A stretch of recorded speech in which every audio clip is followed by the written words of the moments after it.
दुनिया के हर माँ बाप चाहते हैं कि उनके बच्चे आगे बढ़े, जिंदगी में बड़ी सफलता हासिल करे और वो सारे काम करे जो वो खुद भी नहीं कर पाए। एक इंसान जो है ना, अपने अधूरे सपने भी अपने बच्चे के अंदर पूरे होते हुए देखना चाहता है। और जी हाँ दोस्तों, दुनिया के हर माँ बाप अपने बच्चों से उम्मीद करते हैं कि वो ज़िंदगी में अच्छे व्यक्ति बने, बड़े व्यक्ति बने और बड़ी सफलता हासिल करें। दोस्तों, मैं Chetan Chavda, motivation speaker and business coach. आज मैं आपको पेरेंटिंग के बारे में कुछ ऐसी बातें बताने वाला हूं जो मेरे ख्याल से पेरेंटिंग के लिए बहुत बहुत बहुत ज़्यादा महत्वपूर्ण है। तो इस वीडियो को ध्यान से देखिए और पूरा देखिए। लेकिन सबसे पहले, अगर अभी तक आपने इस चैनल को सब्सक्राइब नहीं किया तो इस चैनल को सब्सक्राइब कर लीजिए और अधूरा काम मत कीजिए, साथ में बेल आइकन भी दबाइए जिससे कि अगले वीडियो का नोटिफिकेशन आपको सबसे पहले मिले।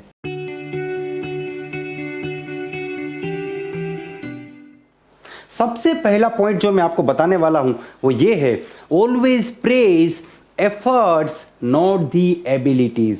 दूसरी भाषा में कहे तो कभी भी अपने बच्चे को स्मार्ट या इंटेलिजेंट मत कहिए। अब आप सोचेंगे ऐसा क्यों है, इससे क्या दिक्कत है? बच्चों की तारीफ करने से, उसे स्मार्ट कहने से उसकी स्मार्टनेस बढ़ती है, उसे इंटेलिजेंट कहने से उसका कॉन्फिडेंस बढ़ता है। लेकिन इसके पीछे का फंडामेंटल समझने की कोशिश कीजिए।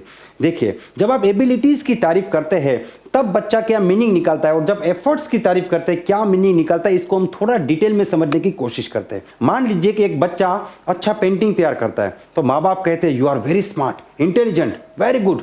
अगर वो गेम में जीत के आता है, यू आर वेरी स्मार्ट। अगर वो स्कूल में अच्छे ग्रेड लेके आता है, अरे वाह, शाबाश, इंटेलिजेंट। तो यहाँ पे क्या होता है, बच्चे के दिमाग में एक चीज़ सेट हो जाती है कि ये जो मैं जीत के आया हूँ इसके पीछे मेरी स्मार्टनेस रिस्पॉन्सिबल है। I want because of my smartness. मैंने अच्छा पेंटिंग तैयार किया because I am a painter, I am intelligent. मेरे अच्छे ग्रेड्स आए because I am a smart. तो मेरे जो अच्छे ग्रेड आए उसके पीछे रिस्पॉन्सिबल है मेरी स्मार्टनेस। लेकिन अगर आपने बच्चे की तारीफ ऐसे की, जैसे मान लीजिए बच्चा अच्छा पेंटिंग तैयार करके आया और आपने कहा अरे वाह, वेरी गुड, बहुत बढ़िया पेंटिंग, तुमने इस पेंटिंग को बनाने के लिए बहुत मेहनत की, वेरी गुड, ग्रेट एफर्ट्स।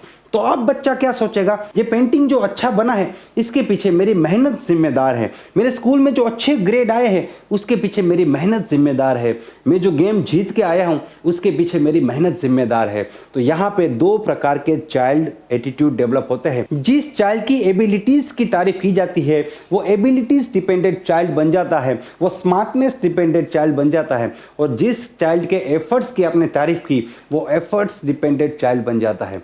अब देखिए, जिस दिन आपका बच्चा जीत नहीं पाएगा, मान लीजिए कि एक दिन अच्छा पेंटिंग तैयार नहीं हुआ या एक दिन उसके स्कूल में अच्छे ग्रेड नहीं आए, तो जो चाइल्ड एबिलिटीज डिपेंडेंट चाइल्ड होता है वो ये सोचना शुरू कर देता है कि अब मेरे अंदर एबिलिटीज रही नहीं, अब मेरे अंदर स्मार्टनेस नहीं रही। अगर मैं जीतता हूं बिकॉज आई एम स्मार्ट, तो अगर मैं हारा इसका मतलब क्या है कि मैं डम हूं, मैं स्मार्ट नहीं हूं, मेरी इंटेलिजेंस गायब हो गई और मैं बिल्कुल भी स्मार्ट नहीं हूं। और ये बच्चा अगर किसी दिन हार के आया या उसके ग्रेड्स कम आए तो ये क्या मीनिंग निकालेगा, ये मीनिंग निकालेगा कि मैंने इस बार मेहनत नहीं की, शायद मेरी मेहनत कम पड़ गई, क्योंकि पिछली बार मैं मेहनत की वजह से जीता था, इस बार मैं हारा तो शायद मेरी मेहनत कम बढ़ गई, अब मुझे फिर से मेहनत करनी पड़ेगी। और मैं आपको बता दूं, जो स्मार्टनेस डिपेंडेंट चाइल्ड है वो मेहनत करते ही नहीं है और वो अपने स्मार्टनेस का अप्रूवल करते रहते हैं। और जो एफर्ट्स डिपेंडेंट चाइल्ड है वो एफर्ट्स के ऊपर फोकस करते हैं। और जब आप एफर्ट्स के ऊपर फोकस करते हैं, मेहनत करते हैं, तो स्मार्ट तो आप ऑटोमेटिक बन जाते हैं।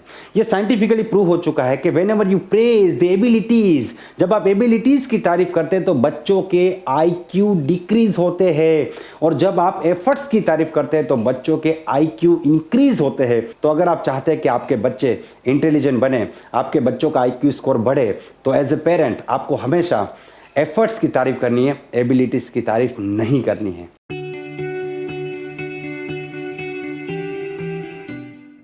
दूसरा पॉइंट जो मैं आपको बताना चाहता हूं, unconditional love. This is very very important. आप अपने बच्चे को उसके फिजिकल डेवलपमेंट के लिए जैसे खाना खिलाते हैं उसी प्रकार के उसके मेंटल डेवलपमेंट के लिए, उसके इमोशनल डेवलपमेंट के लिए आपको उसे प्यार देना पड़ेगा, एंड दैट इज अनकंडीशनल। ये बहुत ज़्यादा ज़रूरत है। जिन बच्चों को बचपन में माँ बाप का क्वालिटी और क्वांटिटी लव नहीं मिलता है वो बच्चे ज़िंदगी भर प्यार की तलाश में रहते हैं, और प्यार की तलाश में वो अपनी मंजिल से भटक जाते हैं, अपने रास्तों से भटक जाते हैं और वो एक अलग ही दुनिया में चले जाते हैं। इसीलिए बहुत बहुत बहुत ज़्यादा ज़रूरी है, जब माँ बाप अपने बच्चों को प्यार नहीं करते, उसके ऊपर गुस्सा करते हैं, तो बच्चे के अंदर एंजाइटी क्रिएट होती है, फियरफुलनेस लॉनलीनेस क्रिएट होता है, ट्रॉमेटिक सिचुएशन क्रिएट होती है। एक बच्चे के लिए सबसे डेंजर सिचुएशन होती है जब उसकी मम्मी या उसके पापा उसको डांटते हैं, उसके ऊपर गुस्सा करते हैं, उसको प्यार नहीं करते, because this is very very important for a child. Lack of love creates the emotional deficiency and insecurity in the child. ये दो चीजें, इमोशनल डेफिशिएंसी एंड इनसिक्योरिटी, आगे जाके एक फीलिंग क्रिएट करती है कि I am not good enough, मेरे अंदर पोटेंशियल नहीं है, मैं नहीं कर सकता, आई कैन नॉट डू, मेरे में दम नहीं है, मैं टैलेंटेड नहीं हूँ, मैं हार्ड वर्किंग नहीं हूँ। इस प्रकार की फीलिंग्स क्रिएट करती है और आपका बच्चा दुनिया की रेस में पहले से ही पीछे से शुरू करेगा। तो अगर आप चाहते हैं कि दुनिया की रेस में आपका बच्चा सबसे आगे जाए, तो उसका खुद के बारे में, उसका दुनिया के बारे में जो व्यू है वो एकदम पॉजिटिव होना चाहिए। और इसीलिए पेरेंटिंग में सबसे ज़्यादा ज़रूरत है कि आप अपने बच्चों को, खास करके फॉर्मेटिव ईयर्स में अप टू एज 7, बच्चों को अनकंडीशनल लव मिलना बहुत बहुत बहुत ज़्यादा ज़रूरी है। अब इसकी 3 कंडीशन है, how you can give unconditional love to your child. First condition is that you must love yourself as a parent. अगर आप खुद को प्यार नहीं करते तो आप उनको, अपने बच्चों को प्यार नहीं कर पाएंगे, क्योंकि बहुत ही क्लियर हो चुका है कि एक इंसान दूसरे को उतना ही प्यार दे सकता है जितना वो खुद को प्यार करता है। तो if you don't love yourself, if you don't respect yourself, then you can not give love to your child. तो आपको पहले खुद को प्यार करना पड़ेगा। Second condition is that parents must love each other. Mummy और daddy दोनों के बीच में प्यार होना चाहिए। Mother and father both must love each other. जहाँ पे पेरेंट्स के बीच में प्यार नहीं होता, वहाँ पे बच्चे का मानसिक विकास होना बहुत ज़्यादा मुश्किल है। इसीलिए parents must love each other, ये बहुत ज़्यादा ज़रूरी है। And third condition is that you must love your child unconditionally. ये 3 कंडीशन से आप अपने बच्चे को अनकंडीशनल प्यार कर सकते हैं।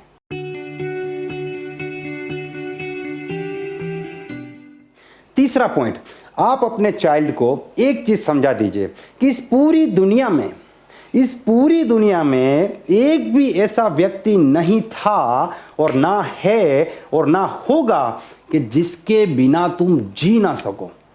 तुम्हारी जिंदगी में सबसे कीमती चीज तुम्हारे लिए कुछ है तो वो है तुम्हारा खुद का जीवन।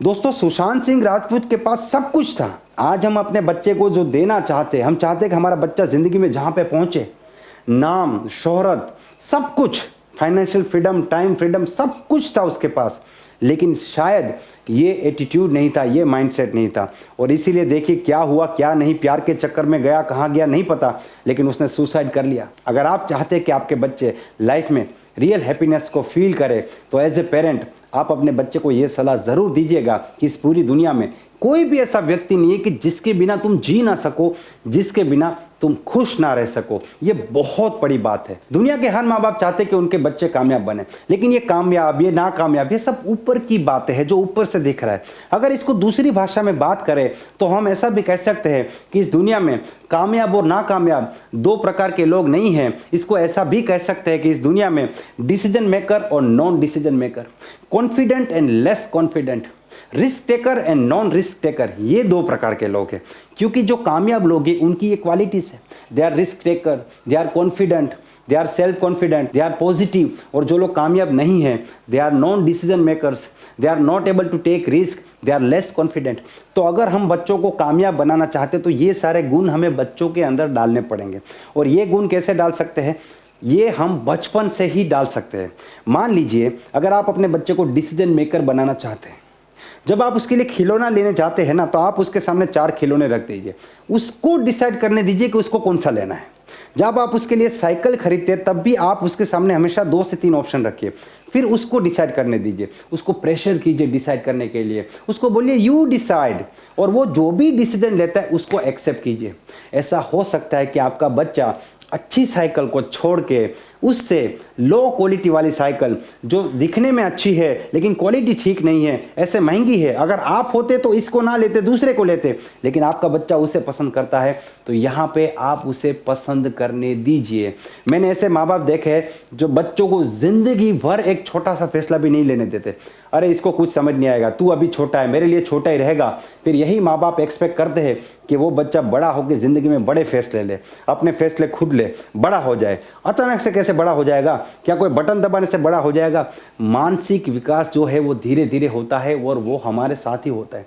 आप उसे ऑप्शन दीजिए, आप उसे डिसीजन लेने का मौका दीजिए। Make them decision maker. Allow them to take the decision and give them an opportunity to become a decision maker. छोटे छोटे फैसलों से फैसला लेने की आदत पड़ेगी और एक बार खुद के फैसले लेने की आदत पड़ेगी तो खुद की ज़िंदगी की जिम्मेदारी उठाने की भी आदत पड़ेगी। बचपन में माँ बाप इस बात से परेशान है कि बच्चे जिद करते हैं, अपना फैसला खुद लेना चाहते हैं। वही माँ बाप बुढ़ापे में इस बात से परेशान होते हैं कि उनके बच्चे फैसले नहीं ले पाते। लेकिन उनके बच्चे जो फैसले नहीं ले पाते उनके पीछे उनका बचपन जिम्मेदार है। अगर बचपन में उनको मौके मिले होते फैसले लेने के तो वही बच्चे आगे जाके ज़िंदगी में बड़े फैसले ले पाएंगे। और जो बड़े फैसले नहीं ले पाएंगे वो दूसरों के फैसलों के ऊपर डिपेंडेंट रहेंगे। और जब आप दूसरों के फैसलों के ऊपर डिपेंडेंट रहते हैं तो उसमें आपका नुकसान और दूसरे का फायदा ज़्यादा होता है।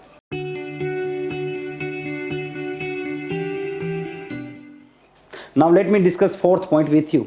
Fourth point is that always listen to your child very carefully and with very interest. आप अपने बच्चे को ऐसे सुनिए जैसे आप अपने से बड़े किसी व्यक्ति को सुन रहे हैं।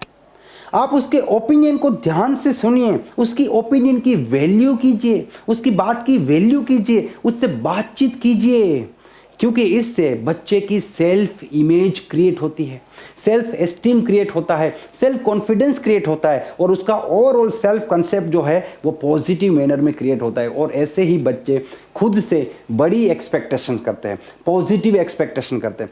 The biggest thing is expectation. अगर आपका चाइल्ड खुद से ये एक्सपेक्ट करेगा कि मैं ज़िंदगी में कुछ बड़ा काम करने के लिए आया हूँ, I should do something bigger, मैं ज़िंदगी में बड़ी सफलता हासिल करने के लिए आया हूँ, तो उसको कामयाब होने से कोई नहीं रोक पाएगा। लेकिन आप उसके लिए कितनी भी ताम झाम कर दो, कितनी भी फैसिलिटी क्रिएट कर दो, कितनी भी अच्छी स्कूल में एडमिशन करा दो, कितने भी ट्यूशन रखा दो, कितना भी पैसा खर्च करो उसके पीछे, अगर उसका माइंडसेट लोअर रहेगा, अगर उसका सेल्फ कंसेप्ट डाउन रहेगा, यार मैं ज़िंदगी में क्या कर पाऊंगा, मुझसे कुछ होगा, तो ये आपकी ज़िंदगी का सबसे बड़ा लॉस होगा। इसीलिए जब बचपन में बच्चों को ध्यान से सुना जाता है उसका सेल्फ कंसेप्ट मजबूत होता है, उसका सेल्फ एस्टीम बढ़ता है, उसका कॉन्फिडेंस बढ़ता है। अब उसकी बात को सुनिए, उसकी बात चाहे कितनी भी छोटी हो, वो कितना भी मजाक से बात करे, लेकिन उसकी बात को सुनना चाहिए। इससे उसके दिमाग में एक इमेज क्रिएट होती है कि मेरी बात की वैल्यू होनी चाहिए, मेरी बात सुनने लायक होती है, मेरी बात में एक वजन होता है। और ये बच्चा बड़ा होकर ऐसे ही लोगों के बीच में रहेगा जो लोग उनकी बात सुनेंगे। जो लोग उनकी बात नहीं सुनेंगे ऐसे लोगों के एसोसिएशन में रहेगा ही नहीं। तो इसके भी बहुत से फायदे हैं जो आगे जाके आपके बच्चे के करियर को डेवलप करने के लिए बहुत ज्यादा जरूरी है।